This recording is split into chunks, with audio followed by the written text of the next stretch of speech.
नमस्कार शुभ सकाळ आज मंज कथार एक दुखद खबर बालेश्वर छात्री सौम्याश्री विशी मृत्यु मु गभीर शोक व्यक्त करुच्ची।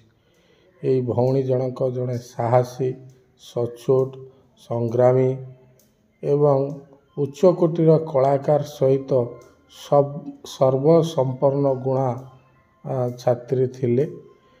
तेणु तांकर मृत्यु जो माने भी दोषी सरकार को विनम्र अनुरोध सी जो माने भी दोषी से मानकु कठोर रु कठोर दंड विधान करियार व्यवस्था सरकार करंतु।